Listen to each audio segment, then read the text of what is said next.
Thank you for joining us for another episode of Checked Out, the official podcast of Lancaster Public Library. I'm Theodore. And I'm Amanda. And you're not going to see much of us as a unit for this episode because we have an interview with Jill Westen, our Director of Library Services here at Lancaster Public Library. Just joined us at the time you're seeing this about 2 months ago.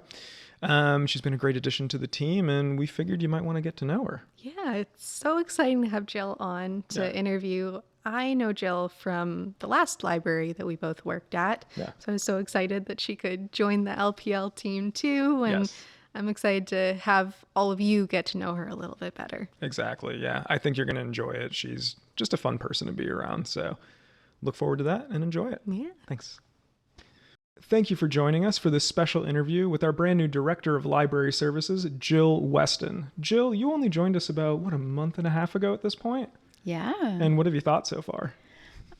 I love it. Yeah. I love getting to know everybody, and the more you learn people and their quirks, I just think it's more fun. Exactly. And I understand you did work with Amanda for a little bit as well, our co-host. I did. I sent her over here because I wanted her to spread her wings and become the awesome librarian I knew she already was. Well, we're happy you did because it's been a lot of fun having her do this, even though I will say I borderline forced her into it, but she's been pretty happy with it, I think. Fingers crossed. So, why don't you tell us a little bit about yourself and your path to this field? Sure. Well, I was born in Kansas, and then later we moved to Minnesota. So I'm basically a combination of Dorothy Gale and Judy Garland. I am not. No. Like most people that get into the profession, it was always kind of at the back of my mind, even though I didn't go there directly. Mm-hmm. I grew up loving libraries and thought about it. I was an English major, of course, in college, but I was an English writing major, and I went to get my Master of Fine Arts in Creative Writing first at the Iowa Writers Workshop. And then, unlike my peers there, I did not have an established source of income from my parents. I needed real career while I still pursued my dreams. And so I revisited libraries, and I knew somebody from high school who had gone into that, and she loved it. And so, looked at her program and went from there. So you bring up that first master's degree that you did, and it's something I didn't think about when I was putting together the questions, because I've actually wanted to ask you personally, like, was there a plan initially? Like, was there something that you wanted to do with that degree in particular prior to librarianship? Oh, there's always the plan. It's to get published by a real publishing house, which many of my peers from the workshop have already done, and I'm still in the slush pile. But I don't like saying, like, I want to be a real writer, because you are a real writer if you've written. I've written 3 total books and sent 2 out, and I'm working on my 3rd complete one to send out. Oh, that's fantastic. Well, I hope we see some of your books on the shelf at some point. I hope so. Yeah. Nice. All right. So your experience in academic libraries is quite extensive, and you're starting to build up that same level of experience in the public library space. So what similarities have you noticed in those environments, and what are the major differences? Yeah. So I think that access is probably one of the biggest similarities, because at the academic library, it's all about, we need to make sure the students have access to the peer-reviewed journals in the databases, definitely the books, but it's very geared towards peer-reviewed journal articles for their research. And that's always kind of a battle with the administration to get enough funding, because the better databases always cost more. And then in the public library, it's access to resources again, which is both electronic, like Libby and Hoopla, and definitely more so books at the public library too, but definitely focuses on access. That makes sense. And I know, like, we hit some of those, I mean, not really walls, because we have offered these for a long time, but like all of the business databases and things like that, the nonprofit searching, that kind of stuff is just, they're very good databases and they are quite expensive. So having a constant stream of funding here is a lot different, I would assume, than finding it in an academic space. Yeah, and in the academic library, you're definitely working with the budget that the president has for the whole institution. Okay. And so you can be looking for grants as you would anywhere, but it's more like, here's my section of the pot, where my experience at public libraries is more, it's a constant striving for getting that each time. You need to go gather your own things. Exactly. I have more answers to this question. I want to hear a few. Okay. Yeah. So another way is that third space that we all have been talking about for a while that a library is. On our college campus, there was no like student center. And so the library naturally became the student center. And it would really come alive in the evening. If they were done practicing sports, they'd come and study. And the group study rooms were super popular. This caused kind of some issues during the COVID times, because we were supposed to be like enforcing wearing masks, and like, do they wear masks in the study room? Well, if they're already roommates, they don't have to wear masks, and it turned into this whole debacle. So that was kind of messy. But obviously public libraries are even more importantly that space where people can go where they don't have a place to gather elsewhere. And then another way that, to me, they're really strongly connected is like diversity and equity and inclusion, especially with the collection. That makes sense. I ran a DEI audit on the collection at the college we were at. And that really like helped focus what we were going for. And also was like very enlightening. Like, what in the world is this doing on the shelf? But at the same time, also working with the staff on like examining our own privileges and identities of where we're coming from. Going into public libraries, it's like of equal importance, because absolutely. It's just whoever might come in your library could be from any kind of community. And so it's not like just because it's the public, you should be doing one thing. It's like any kind of library looking at that. Well, I've always heard here, like, a lot from Lissa specifically, who is our executive director, that, there's a book on the shelf that reflects everyone. Anyone who comes in the building, there should be an item that is a reflection of themselves, their true selves. And I never really thought about that in the context of an academic library, but that makes a lot of sense, actually, that you'd be striving for the same thing, of course, because I think naturally my brain goes to, actual, like, just full-on academic texts, as opposed to what we're dealing with here, which is, in a lot of cases, just our fiction or our nonfiction collection there. So and it's especially important because the college was in the middle of Iowa, so predominantly white. And even though this small private college I was at was proud of bringing in a lot of international students, I think like 19% of the community was like considered non-white, non-American. You still want to have that material on the shelf when they're researching any topic, because otherwise, if you go to, the U.S. history section and all you see are like European focused histories, they're not going to be able to learn that because it's not going to be there for them to learn. And so I made a concerted effort to buy as much new material as I could about things like different communities from the U.S., like their histories. Same thing in all the other categories, like music therapy, art, religion, anything. You want to make sure you have a variety of topics on the shelf so that they can actually discover it. That makes sense. Is there anything that you miss in particular about the academic setting that maybe you don't get to experience as much? Oh yeah, I definitely miss answering reference questions and doing reference interviews with students. I had a lot of one-on-ones. I was always learning something new. They always came up with different topics. That's cool. Yeah, very nice. Yeah, I've never experienced that realm of librarianship, so it's really it's really fascinating to be having someone here who has experienced that, because we don't really have anyone else on our staff who has worked in the academic realm from what I remember. So, Okay. yeah, it's interesting. Yeah. So last week, we met with our manager of Children and Teens Department, or CATS as we call it here. And that was Christine. And she talked about how her work as a librarian with children in schools and then here at LPL is fulfilling, partly because of kind of the gateway to new ideas and to new educational opportunities that you start those young individuals with as a librarian at that stage. Mm-hmm. So has anything that you have learned or experiences that you have gathered in your career impacted how you raise your children, how you act as a parent? Have you found it, informative in that space? That is a really great question. And I would say, especially when I was at the college and seeing these 18 to 22-year-olds come in and just repeatedly not understand the difference between even like, that's just a result on Google. Google is not the source.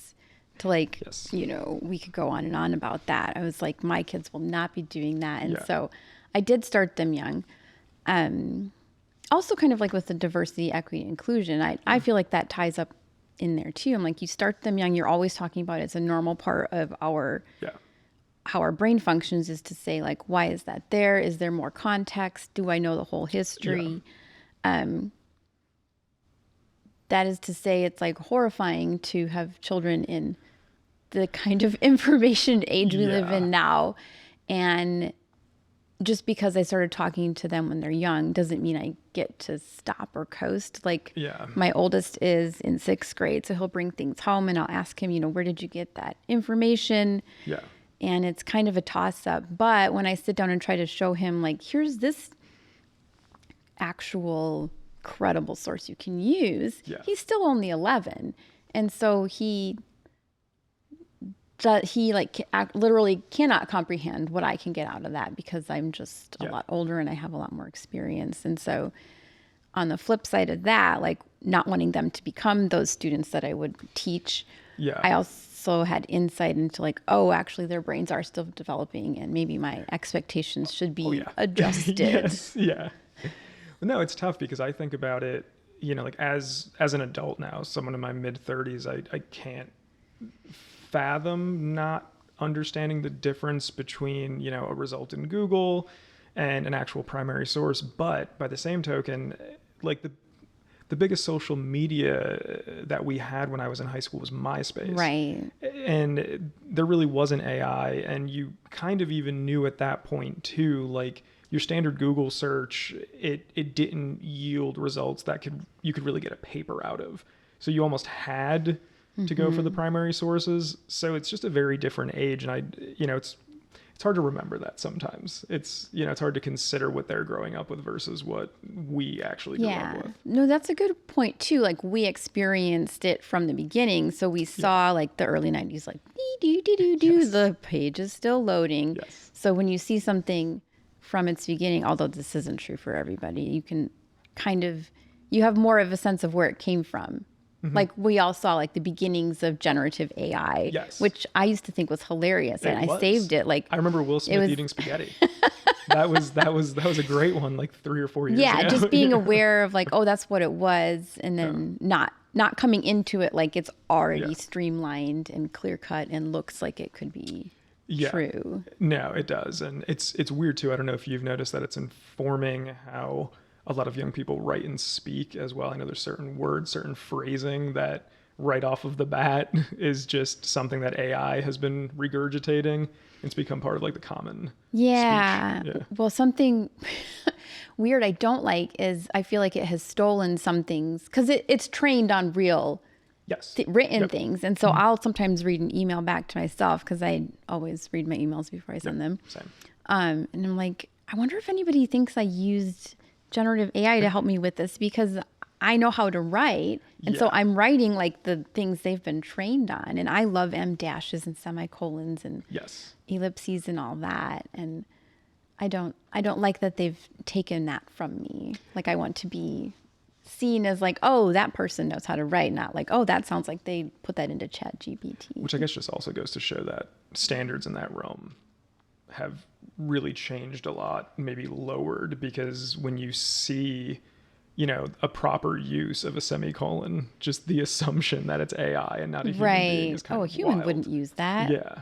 Or like you'll see the posts or like, is this AI? And it's like a texting conversation. And they're like, well, nobody uses semicolons in a text. And I was like, yes, yeah. I do. You press this button to get your semicolon. Yeah, I use proper grammar in my texts. Exactly. Although I do put in exclamation points because my dad will answer text with just okay and a period. Oh, that's and I think classic. he's mad and he's Right. not. But Yeah. so I do try to make sure I, add a few things here and there. But I'm sure we can go on about AI for hours. Yes. We've all done that in the hallway here. So anyway,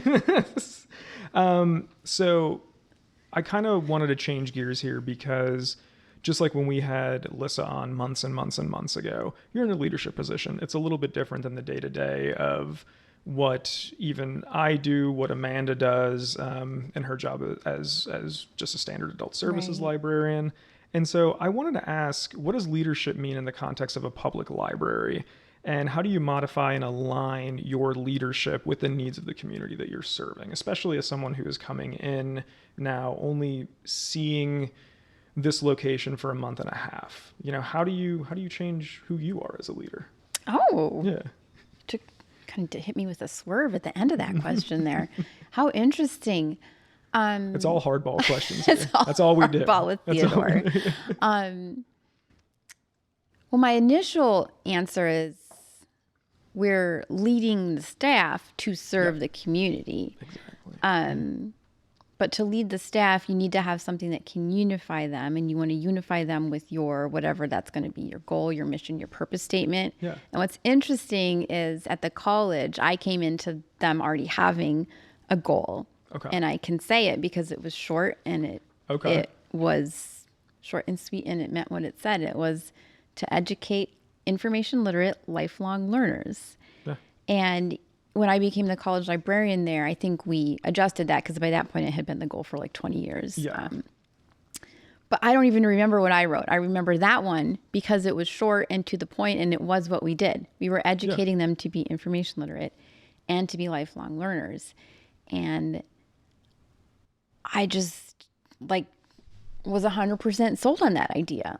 Even when I revised it, there's still that element of and everything I did is I'm trying to make lifelong learners here. I want them to go out in the world, and I don't care if they never, ever go in an EBSCO database again. Yeah. I need them to know what they're seeing and to keep learning and putting that in context and to be able to actually understand the sources that they're seeing and what the credibility is.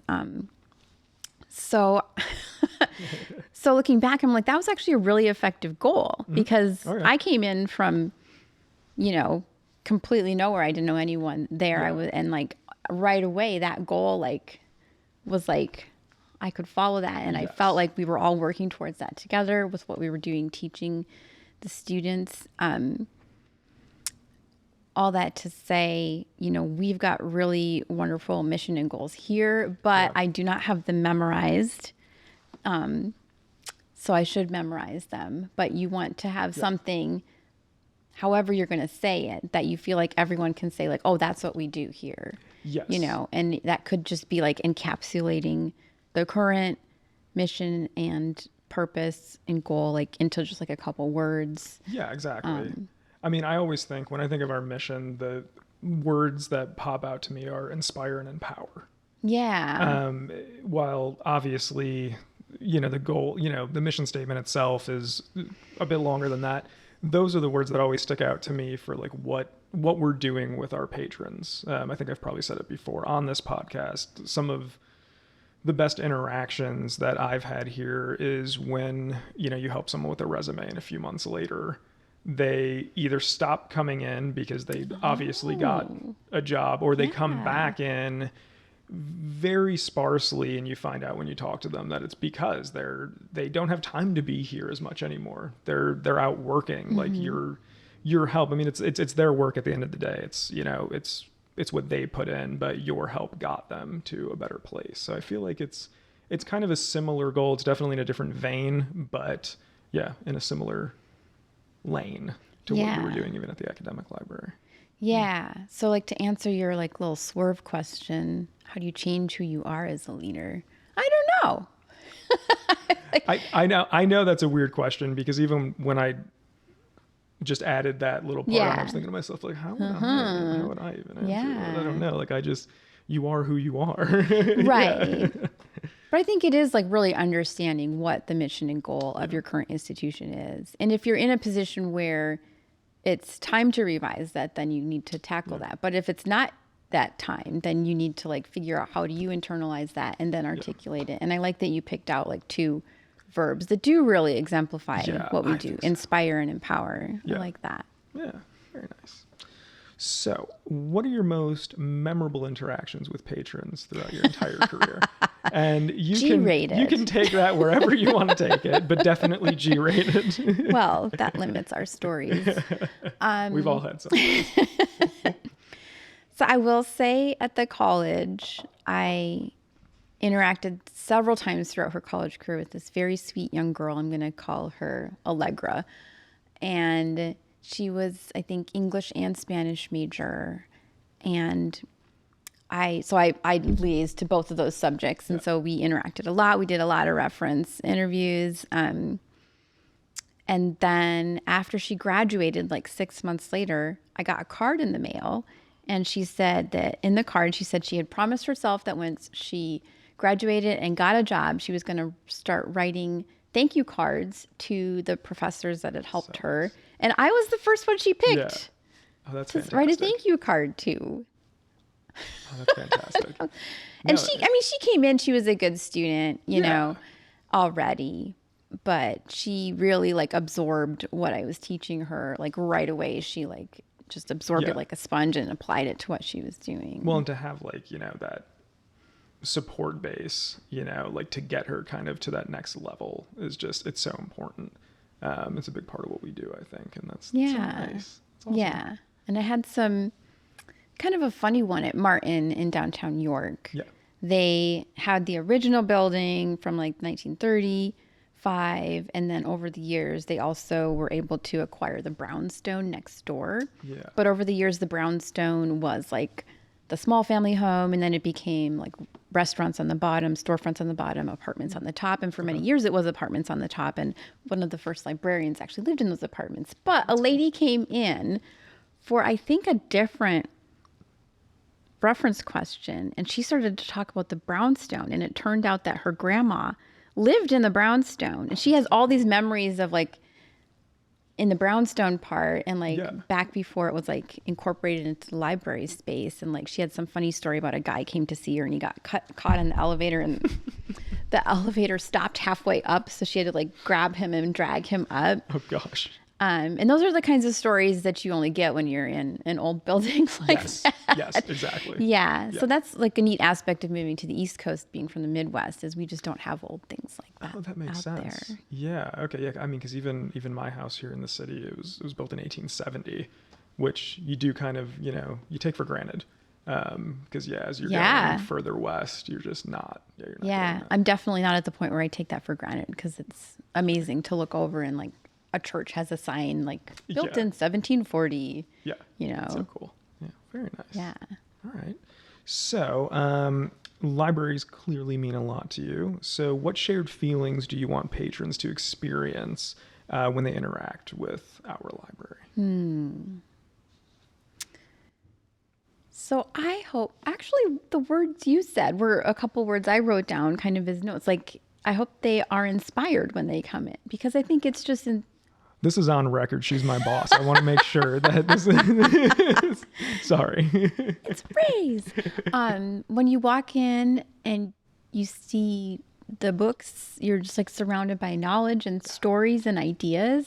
Yeah. And I think that's like a human response, is to feel inspired just by being in that space. Yeah. And so that's just a neat thing about a library in general. And then here specifically, I love that we have the book librarian appointments, not to make more work for you, but I think that's amazing. And especially with the information age we live in now, to have a resource where you can go to, you know what, I just Google's just not cutting it, or like I'm reading the top AI result and like that's not even like, what does that say? To have a resource where you can guide them. Yeah, and I mean, even like, so the best thing to do with that, like with all the AI results, is search something that you know really well and read the AI results, and then you'll never trust it again. You will never trust it again, I promise you. And no, you're right. Like and even with the Book of Librarians, like some of the connections we have in the community, like on Thursday, I have an appointment with a gentleman who's from SCORE, and he needs to look up, he runs a nonprofit, needs to look up grant resources, and just having that here, I feel like is just such a boon to, our community and our patrons, and just to be able to do that is honestly a lot of fun. And you meet really interesting people in those interactions as well. Yeah. Oh, for sure. Yeah. And another pro tip about AI, if you do your Google search and then you put -AI, don't put a space in there, -AI, no space, it will not show you that top AI garbled result. I didn't know that. That's fantastic. Okay. Your life will be so much better. Okay. And I taught this to my kids, speaking of children, because they both love to design on Canva. Yes. And so my youngest does that, except it doesn't work with images. Okay. Because it would have to be somewhere in the metadata. Yeah, that and then it would sense. have to understand that it's removing AI. Yeah. So you do still get AI generated results in images. Okay. And those are getting harder to spot too. Yes. But, just keep training your eye. All right. So every episode, me and Amanda, we talk about what we're reading. So I have to ask you, what are you reading right now? So it's a kid's book because I like to read what my kids are reading. So my oldest got into The Wings of Fire, and I read those. And honestly, that's like one of the greatest joys of being a parent so far is to talk about a book series with him and get excited and make up quizzes for each other. Yeah. And so my youngest is into The Bamboo Kingdom. Okay. And so I just picked up number 2 in the series yesterday from this library. So I'm going to start that. So what do you think so far? Because I assume you read the first one then. It's not as good as Wings of Fire, but it is, I was intrigued. Okay. He listens to it on Audible, and that's why I'm reading. I'm like, oh, what happens to that panda? Who's ghost? I love it. You're just so invested now. You need to know. That's fantastic. Very nice.